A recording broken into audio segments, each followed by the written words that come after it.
आज की क्लास में हम लोग ऑर्बिटल्स को देखते हैं। ऑर्बिटल कितने प्रकार के होते हैं। तो ऑर्बिटल में सामान्यतः जो नाभिक होता है, उस नाभिक में इलेक्ट्रॉन, प्रोटॉन और न्यूट्रॉन इसके पार्टिकल्स हो गए। तो इलेक्ट्रॉन की संभावना व्यक्त की जाती है। नाभिक के बाहर जो क्षेत्र है वहाँ पाया जाएगा। उस पाए जाने की संभावना को हम यहाँ पे प्रोबेबिलिटी में फाइंड करते हैं कि यहाँ संभावना है लगभग 90 से 95% तक इलेक्ट्रॉन के पाए जाने की संभावना अभिविन्यासित है। उस स्थान को ऑर्बिटल कह दिया। और उसके साइज, शेप और ओरिएंटेशन के अकॉर्डिंग ये ऑर्बिटल्स क्या होते हैं, 4 प्रकार के होते हैं। ठीक है, उनकी आकृति, आकार और उनकी ज्यामिति तथा अभिविन्यास के आधार पर ये 4 प्रकार के होते हैं। ठीक है, तो इसको हम लोग S, P, D और F ऐसे ऑर्बिटल्स के नेम से जानते हैं। ठीक है, S सारे स्मॉल लेटर्स हैं, S ऑर्बिटल, ठीक है, P ऑर्बिटल, फिर D ऑर्बिटल और F ऑर्बिटल्स। इस तरह से S, P, D और F 4 ऑर्बिटल्स हो गए। ठीक है, अब इनके प्रकार को भी जानना बहुत जरूरी है, क्योंकि कक्षाएं जैसे जैसे बढ़ती जाती हैं तो इनके कई प्रकार और अभिविन्यासित स्थितियां मिलती जाती है। तो उनको क्लियर करना बहुत जरूरी है, क्योंकि इलेक्ट्रॉनों की संभावना कितनी होगी, 2, 4, 10। ठीक है, S में होगी कि P में होगी कि D होगी। तो ये सारे कॉन्सेप्ट को क्लियर करने के लिए पहले ऑर्बिटल के टाइप्स को सीखना पड़ेगा। ऑर्बिटल कितने प्रकार के होते हैं, 4 प्रकार के होते हैं। और S ऑर्बिटल सामान्यतः गोली आकृति का होता है। ठीक है, गोली आकृति, इसकी आकृति क्या होती है, गोली, स्फेरिकल शेप होता है। इसमें जो x अक्षांश है, y अक्षांश और z अक्षांश क्या होता है, उतनी ही समान दूरी, जितना x में अभिविन्यासित है, ठीक है, उतना ही y में भी जाता है और z में भी जाता है। जिसके कारण से ये क्या होगा, इलेक्ट्रॉनों की पाए जाने की संभावना अधिकतम क्या होगा, स्फेरिकली शो होने लगती है। उसकी संभावना एक गोली आकृति के रूप में प्रदर्शित होने लगती है। और ये संभावना जैसे जैसे कक्षाएं का विन्यास बढ़ता जाएगा तो उस संभावना को हम इस तरह से चित्र में प्रदर्शित कर सकते हैं। यहाँ पे डॉट डॉट करके यहाँ पे इलेक्ट्रॉन कहीं उपस्थित हो सकता है। इस उपस्थिति को यहाँ पे आपके पास कक्षा होगी, 1s की हो गई, 2s की हो गई, 3s हो गई, 4s हो गई, 5s हो गई। इस तरह से कक्षाएं क्या होंगी, जैसे जैसे बढ़ती जाएंगी तो इनका जो घेरा है वो क्या होगा, बढ़ता जाएगा। तो ये s ऑर्बिटल हमेशा गोली आकृति में प्रदर्शित होगा। p ऑर्बिटल क्या होगा, डमरू आकृति, डमरू आकृति। इसकी क्या आकृति होती है, डमरू, डम्बल शेप होता है। और ये भी तीन प्रकार का पाया जाता है। डम्बल शेप 3 प्रकार का, क्योंकि 3 अक्षांश है, तीनों अक्षांश में इसका अभिविन्यास क्या होता है, थोड़ा अलग अलग होता जाता है। इसमें जो पाली है, लोब्स की है, जो पालियां हैं वो क्या होती है, तल के ऊपर और तल के नीचे उपस्थित होती है। तो जब x अक्षांश में उसकी लोब्स क्या होगी, अधिकतम पाई जाती है, तो उसको px बोल देते हैं। अगर उसका अभिविन्यास y में ज्यादा है तो उसको हम py कह देते हैं। और अगर z में अभिविन्यास ज्यादा है तो उसको हम pz कह देते हैं। ठीक है, px, py और pz तीनों अभिविन्यास हो गई। ठीक है, और इसमें क्या होगा, इलेक्ट्रॉन इनमें कहीं पाया जाएगा। और जो स्थान इलेक्ट्रॉन के 0 पाए जाने की संभावना व्यक्त कर रहा है उसको नोड कहते हैं। ये वाला पॉइंट क्या होता है, हर p ऑर्बिटल में नोड कहलाता है। नोड मतलब इलेक्ट्रॉन बिल्कुल नहीं पाया जाएगा। उस प्लेन को जिसके में हम इसको प्रदर्शित करते हैं उसको नोडल तल बोलते हैं। अब देखिए px, py और pz कैसे बनेगा, ये px हो गया, ठीक है, py हो गया और pz हो गया। ये कंबाइंड फॉर्म में इस तरह से उपस्थित होता है, px, py और pz। ये p ऑर्बिटल का ओरिएंटेशन कंबाइन हो गया। ठीक है, ये सब प्लस प्लस मतलब तीनों को जोड़ेंगे तो क्या निकलेगा, ये वाला ओरिएंटेशन मिल जाएगा। ठीक है, px, py और pz। इस तरह से p ऑर्बिटल हो गया। और जो d ऑर्बिटल होता है वो द्विडमरू आकृति होती है, द्विडमरू आकृति। इसकी क्या आकृति होती है, द्विडमरू आकृति।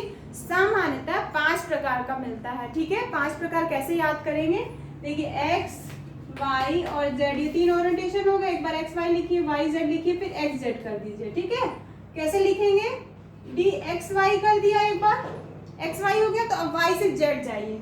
अगली बार क्या करेंगे, yz लिख देंगे। z हो गया तो z के बाद x जाइए या x के बाद z आइए। ठीक है, तो इसको xz भी बोल सकते हैं और dzx भी बोलते हैं। ठीक है, तो तीसरा वाला ये अभिविन्यास हो गया।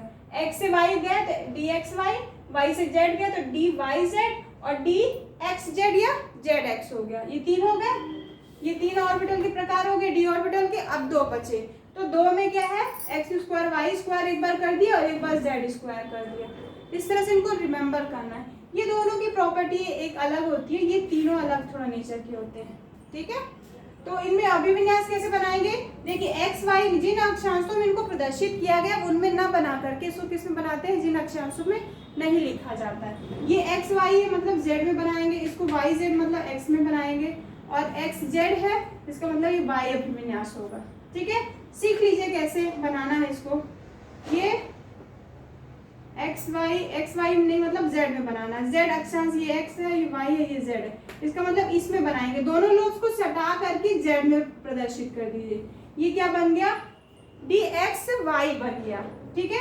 ये किसका ओरिएंटेशन है, डी एक्स वाई का। जेड में ही दोनों लोब्स को ऐसे एक लोब बनाए, फिर उसके बगल से दूसरी लोब सटा करके बना दिए। एक्स और वाई अभिविन्यास पूरा तरह से खाली होगा, ठीक है। फिर दूसरा वाई जेड में क्या नहीं लिखा है, वाई जेड में क्या एक्स नहीं लिखा है, तो किसमें अभिविन्यासित करेंगे, इसको एक्स अक्षांश में अभिविन्यासित करेंगे। दोनों पालियां एक्स अक्षांश में प्रदर्शित होंगी, ठीक है। तो ये हमारा D X D Y Z हो गया। और एक्स जेड में क्या नहीं लिखे हैं, वाई नहीं लिखा गया है, तो इसका मतलब इसका अभिविन्यास किसमें होगा, एक्स वाई मतलब ऊपर बनाना पड़ेगा, है ना। दोनों को एकदम अगल बगल में जोड़ के बनाइएगा, जेड वाला खाली कर दीजिएगा, ये वाला क्या हो जाएगा, डी एक्स जेड बन जाएगा, ठीक है। और फिर बचा हमारे पास एक्स स्क्वायर वाई स्क्वायर, जिनमें लिखा गया उन्हीं में इसको प्रदर्शित किया जाएगा। क्या लिखे, एक्स माइनस वाई लिखे है ना, तो एक्स में पूरा बनाइए एक लोब और एक पूरा वाई में बना दीजिए। जेड वाला खाली कर दीजिएगा, कि जेड वाला अभिविन्यास को ब्लैंक जाने दीजिएगा। और एक लास्ट वाला डी जेड स्क्वायर, थोड़ा सा अलग टाइप का होता है डी जेड स्क्वायर। ये डी जेड स्क्वायर हमारा क्या हो गया, ये क्या हो गया, एक पूरी बड़ी सी कुंडलित संरचना यहाँ पे हो गई और इसको सर्कुलर शेप में इस तरह से उसकी चारों तरफ ये एक डी जेड स्क्वायर वाली लोब हो गई, और इसकी चारों तरफ सराउंडिंग क्या हो गई, उसकी दूसरी वाली लोब, तो इसको बोल दिए डी जेड स्क्वायर। और ये वाला क्या हो गया, D X square minus Y square. इनको सीख लिया, डी ऑर्बिटल के 5 प्रकार। अभी सभी में दो इलेक्ट्रॉन भरेंगे तो 14 इलेक्ट्रॉन हो जाएंगे, पी में 6 मैक्सिमम इलेक्ट्रॉन होंगे और एस में अधिकतम 2 इलेक्ट्रॉन हो गए। अब हम बात करते हैं एफ ऑर्बिटल। तो एफ ऑर्बिटल कुल 7 टाइप्स का होता है, 7 प्रकार का होता है। इन 7 प्रकार को हम लोग को सीखना है, 7। देखिए कैसे लिखते हैं, एक बार एफ एक्स बनाएंगे, एक बार एफ वाई बनाएंगे, एक बार एफ जेड बनाएंगे, ठीक है। इसी के बगल में एक्स स्क्वायर माइनस वाई लिख दीजिएगा, X minus Y square, X square minus Y square. किसके साथ, एक्स के साथ, वाई के साथ और जेड के साथ। मैंने कुछ नहीं लिखा, बस इनके ऐसे नेम्स लिखे हैं, F X X square minus Y square, F Y X square minus Y square, F Z square X square. ये तीनों एक जैसे हो गए। अब बचा एफ एक्स वाई और जेड, ठीक है। एक बार ऐसे लिख दीजिए, और जेड का जैसे स्क्वायर बना था यहाँ पे, तो एफ जेड का क्यूब बना दीजिए, ठीक है। जेड अक्षांश का क्यूब बना दीजिए। और बच रहा है इसके बाद, जब इतना सीख लिया हम लोगों ने, इसकी जस्ट बाद हम लोग बना लेते हैं एफ का एक्स जेड बना लेते हैं क्यूब, और एक एफ का वाई जेड क्यूब बना लेते हैं। ये ध्यान रखना है इस तरह से। ये कुल 7 प्रकार के हो गए, कुल 7 टाइप्स के हो गए। एफ ऑर्बिटल क्या होता है, त्रिडम्बर शेप होता है। इसका शेप क्या है, त्रिडमरू आकृति कितने प्रकार का होता है, 7 प्रकार का। प्रकार 7 है। इसके कितने प्रकार थे, 5 प्रकार थे। और इसके कितने प्रकार थे, 3 प्रकार थे, है ना, 3 टाइप्स का। 5 टाइप्स है, 5 टाइप्स है। ये 7 टाइप्स है, 7 टाइप्स। इनके नेम ऐसे रिमेम्बर करना।